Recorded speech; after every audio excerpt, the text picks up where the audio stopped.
While it's wise to learn from our experiences, but it's wiser to learn from others' experiences. That too, in this technical world, we have to be smart. We have to learn from others' experiences. In considering that, Cloud Odyssey has started an initiative to learn from industry experts directly, to know about their career path, how they achieved success, how they were in their designations. So we started this last episode we have done with one Salesforce architect, and now we are having another adorable person who is none other than a Chief Technology Officer of Cloud Odyssey. So without any further ado, let me introduce him. There's a person who is having industry experience of 20 plus years. That too in integrations around 13 plus years. He has worked in multiple projects, enterprise level projects, and achieved exponential results in it. Without any further ado, let me introduce him to our Fireside chat today. Yes, sir. With that, I request all of you to stay tuned for welcoming Mr. Prashanth, Chief Technology Officer of Cloud Odyssey. Most welcome, sir. Awesome. How are you? Please. Welcome to Fireside Chat, Prashanth. Thank you so much. Appreciate it. Exuberant to have you here. Thank you so much. In fact, thank you so much for making it in your busy schedule. So, this Fireside Chat, I'll be having a couple of questions which I gathered from audience and also the events, whatever I attended through. But today, I'm going to ask you those questions. I have some set of questions. I'm going to ask you those. Sure. But before starting that, the term CTO itself is a fascinating designation. Why don't we start with that? Like, what are the responsibilities of a CTO in an organization? Yeah, more than fascinating, I believe that this is more challenging in terms of various activities that gets in a specific organization. And more so is various roles that a specific individual has to perform in various conditions. I would say that a CTO might not be a CTO from a empirical, I would say, designation, but it's more in terms of you need to play a role of a developer, a tester, a designer, as well as an architect. Also, you need to take care of some of the process in place, and it's more about different roles that demands, especially during a very, very specific exam need. So, yeah, it's pretty interesting, and then it's a good journey so far.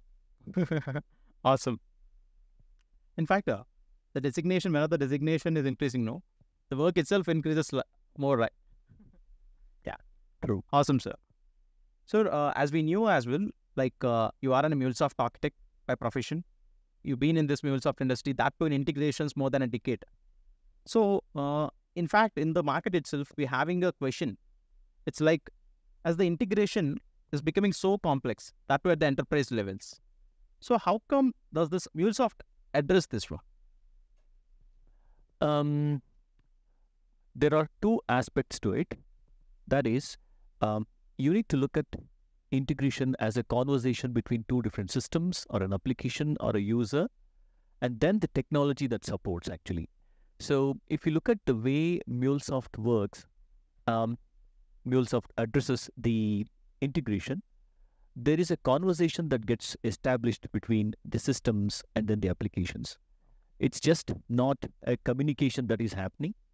So that's where I see that various challenges, especially the enterprise faces today, is the resilience with which the data needs to be moved between different systems. Yes. And how quickly you can address that, and how quickly you can make the business user go to the market as quickly as possible by fixing the errors or establishing the communication, or for that matter, the establishment of the conversation that is happening between two different systems.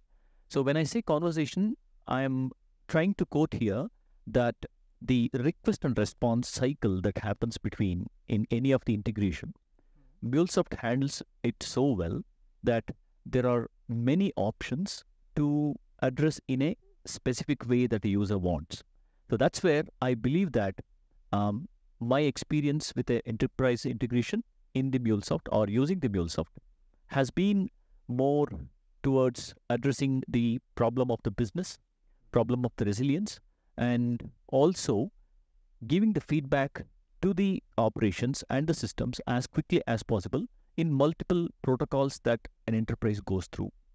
In that way, I believe that MuleSoft has matured over a period of time to till date that any of the complex tasks or the complex networks or the complex communication that gets established between the systems, it addresses very easily and very quickly as well. Absolutely. And in fact, I have a question in this. See, suppose even the Salesforce systems, we are integrating, as I am a Salesforce developer, so we are integrating using the APIs and all. How come, why should I go into MuleSoft in that case? Like the integration is possible with the APIs. Yeah. So Salesforce and then Salesforce connecting or the connectors is one part of it.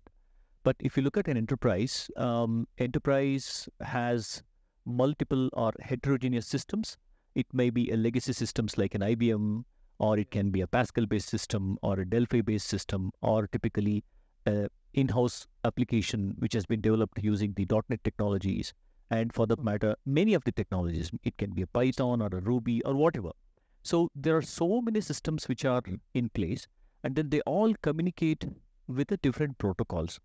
Now, as I mentioned, Salesforce is one part of it, but because an enterprise has got multiple systems, it can be a robot, it can be an automation, or it can be a telemetric device, or it can be an IoT device, or it can be a medical system where you're transferring some of the very important information to the systems through various protocol to that medical system. So what happens here is MuleSoft has got 200 plus connectors along with the Salesforce connectors, which will make the communication or the connections easy. There's one side, there is a Salesforce. The other side, there are multiple other downstream applications. MuleSoft establishes those communications and then makes it easy for the entire operations or entire communication to happen seamlessly. And that too, it can be monitored. It can be made available to the various systems or various users as well.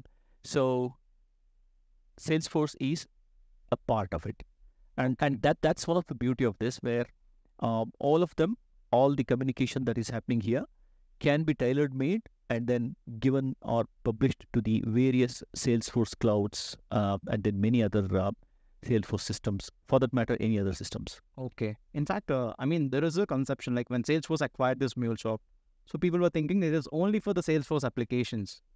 Not really. Not really. Thanks for clarifying it. And the next question I have it is, in fact, it is from one of the clients as well, sir. When we are interacting with about the business and all. In this, as India is an emerging market, what is the MuleSoft adaptability ratio at present in Indian market existing, and also what could be the vision, future vision? In fact, for the audience, I would like to give a clear disclaimer for this. This is totally about our perspective, and the whole conversation is about our perspective. It's not about undermining the competence of any other systems. Okay? I just want to clarify that. Yeah. Yeah. So, from the ratio perspective, Indian market, there is a lot of buzz that is happening in the Indian market, especially using the MuleSoft technology, because of the fact that there are small systems, medium, and then larger systems in an Indian scenario, or in other words, the Indian market.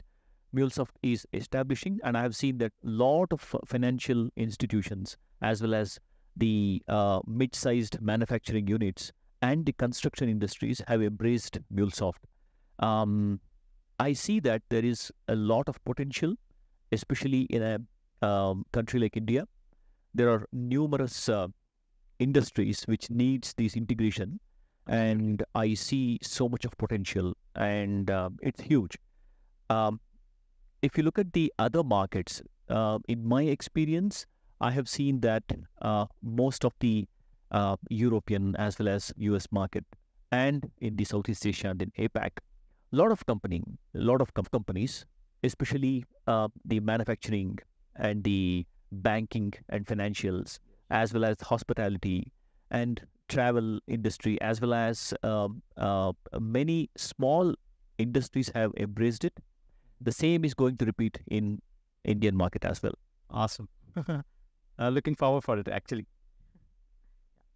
And so this is from a management perspective also. I have one question.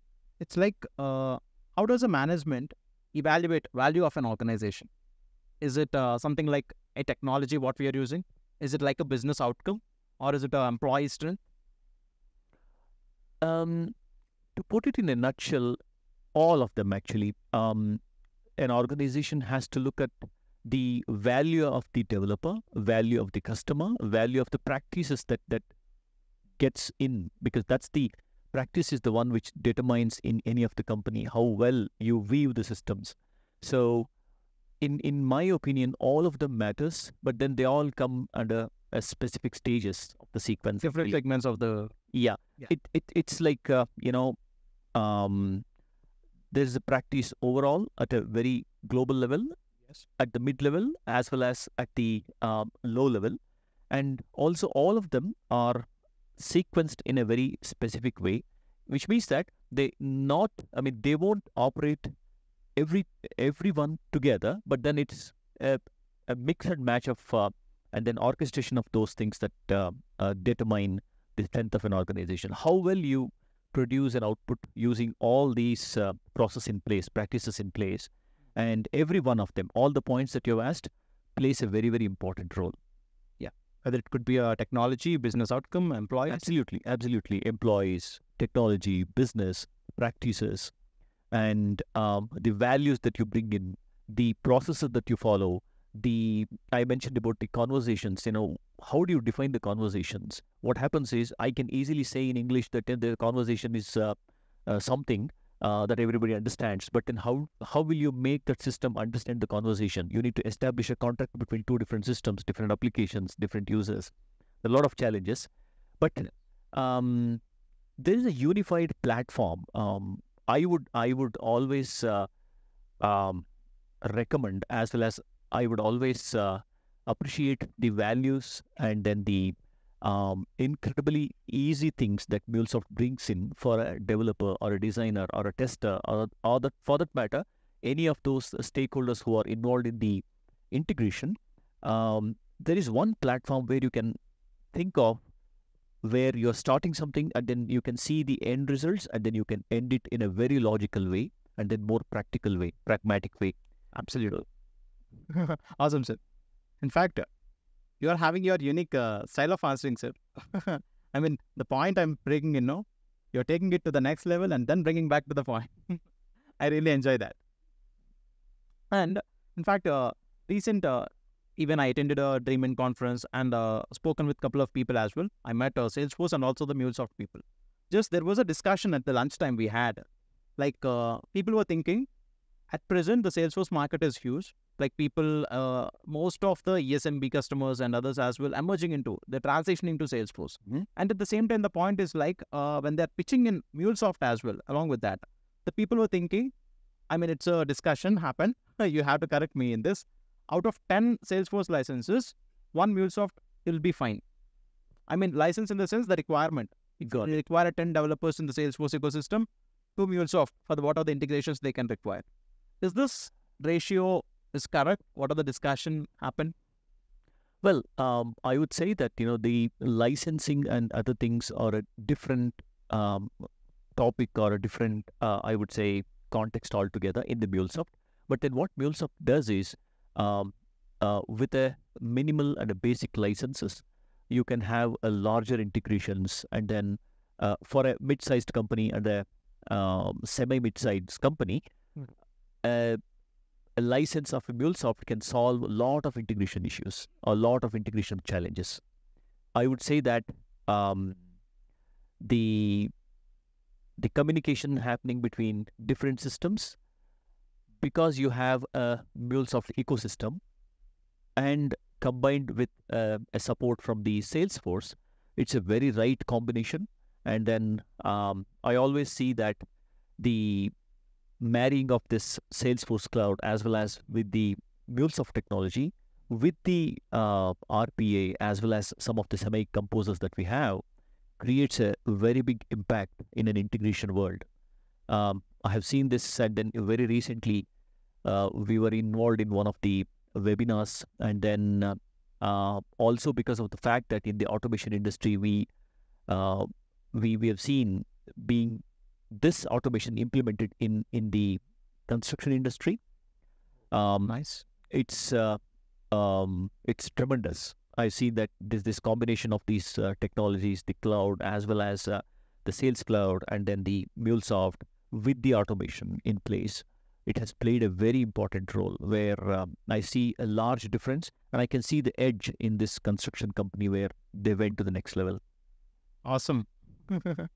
Yeah. I'm definitely not gonna ask about the customers and all. Yeah. And also, sir, so our discussion, whatever we went through, it's about licensing, and this is and the part. And also, how about the people? I mean, humans. I mean, developers count. I'm asking about. Suppose if we have to do an integration with a government portal, something like an income tax portal or GST portals, through a MuleSoft, if we want to do it. First of all, is it achievable? If achievable, in general, for Salesforce people, it takes about using the APIs and all. It will take months of time, and minimum 3 to 4 developers. How about the same thing using MuleSoft? Just an example, what to know. Yeah, I think, all of these use cases, when you use the MuleSoft, it goes through a very specific pattern. We in Cloud Odyssey, we call it as Integration Development Lifecycle, IDLC. So typically, it's a little more than a conventional way of defining the process, where you start with the discovery, go to the analysis phase, and then you do the design, and then the development happens, testing, and then deployment. So these phases, if you understand, it can be a government or a non-government or an NGO, any of those integration space, you do the discovery of it. What is the contract that you need to establish, and then what is the integration that you need to build?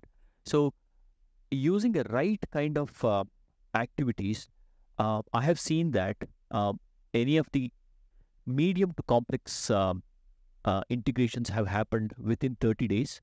And also I've seen that some of the very large complex applications ran for more than a year as well. So that depends on various business and then business criterias.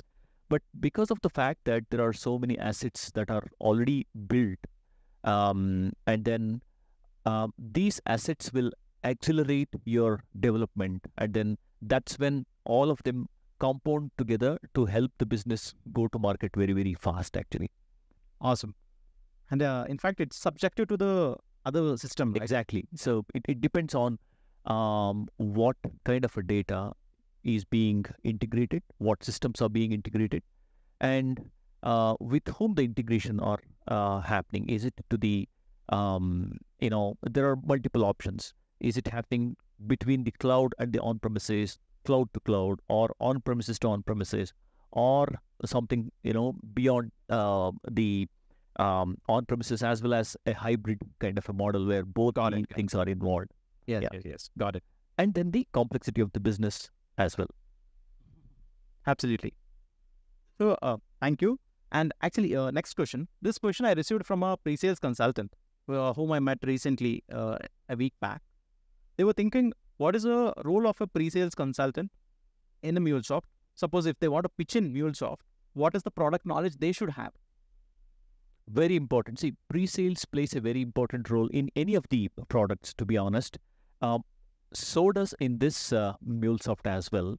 What happens is the pre-sales consultant or a pre-sales engineer brings in the best value of quickly producing a solution to the customer, and then understanding the context in which the customer wants a solution. There are two ways, right? A pre-sales consultant will always look at a problem as a concern, not as a problem. So he addresses the concerns, not just the problem or not just the issue. So, and also the product knowledge, because of the product knowledge that this guy possesses. So he should be able to quickly weave the solution and then imagine and then also provide the right kind of a solution in correlation with the customer. And then that role is very important. It's like a small discovery and a small a chunk of a big project. I don't call it as a proof of concept. It is more like a small discovery and a small implementation. So pre-sales plays a very important role here, because again, I'm trying to iterate here that the fact that a pre-sales person understands the product very well, and they should be able to weave the solution for the customer. And then because it happens in the initial stages, it's easy not to go wrong.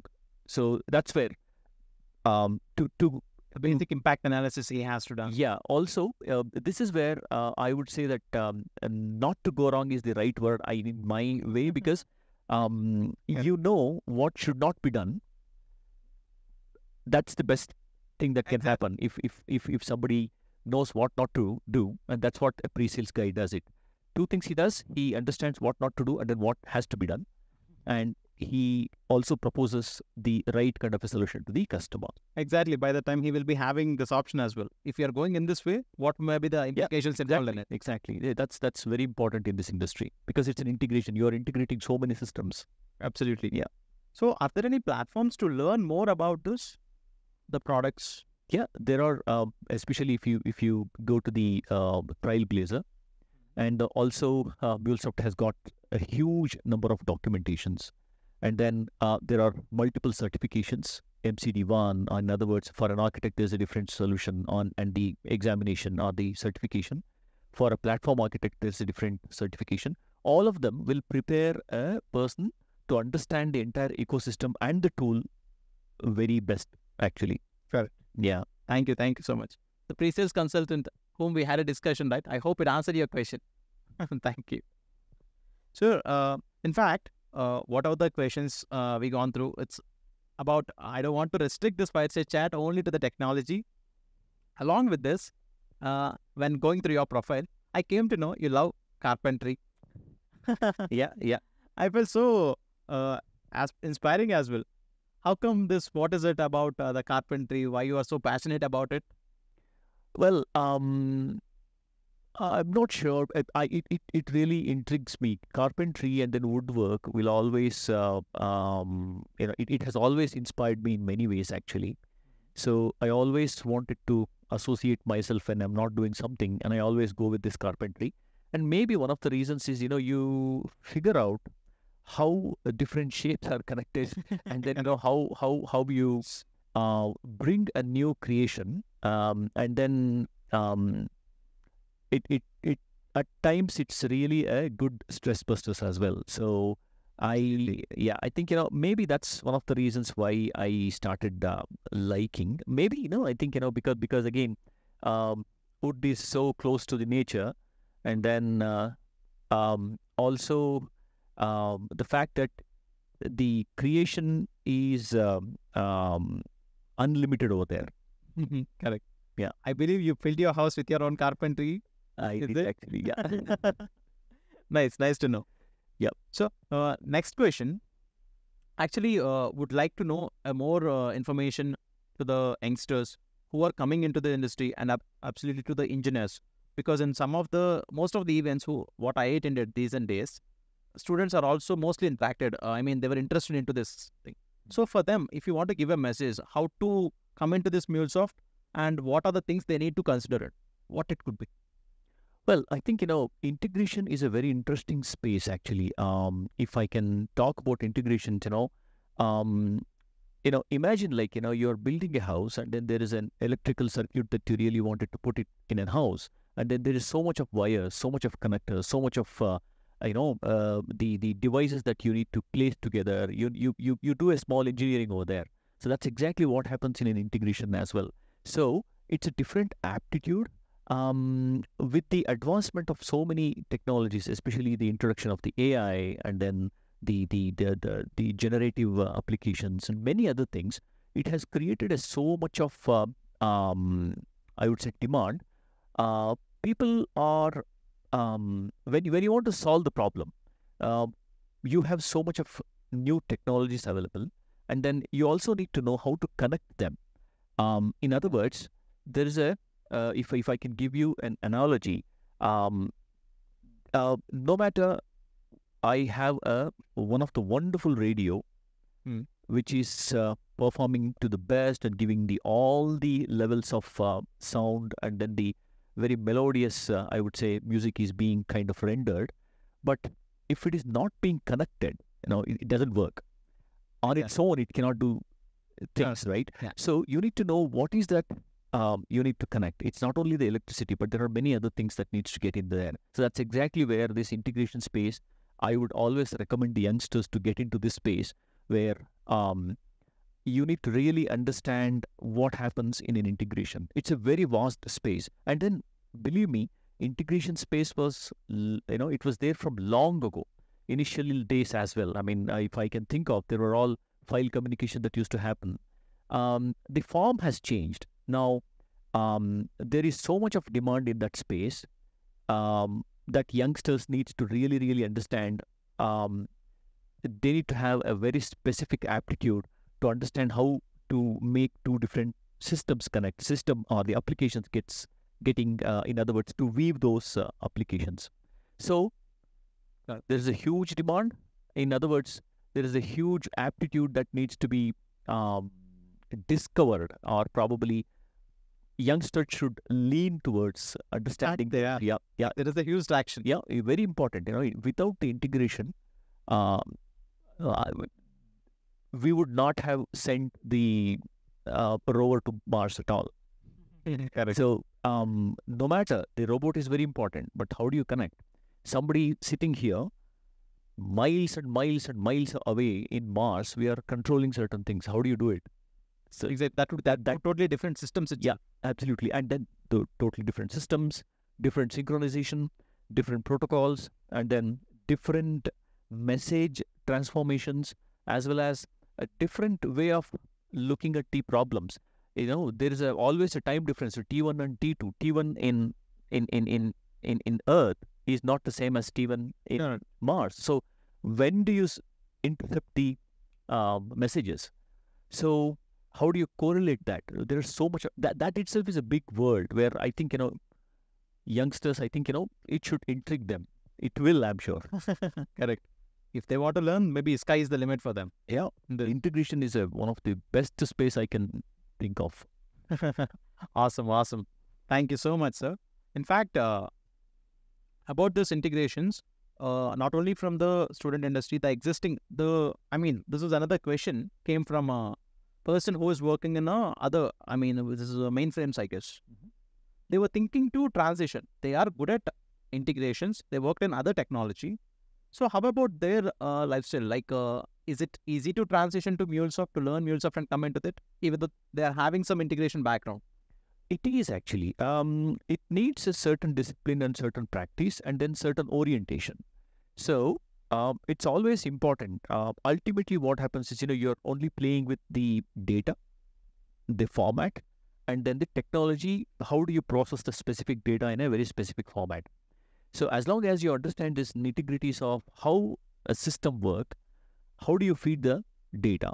What happens to the data? And then what is the output of the data? Typically, if you recall, input, process and output. So this cycle is different in different product. So if you understand what happens and then how this input, process and output happens in a specific technology, specifically in MuleSoft, you're done. So that's all is needed.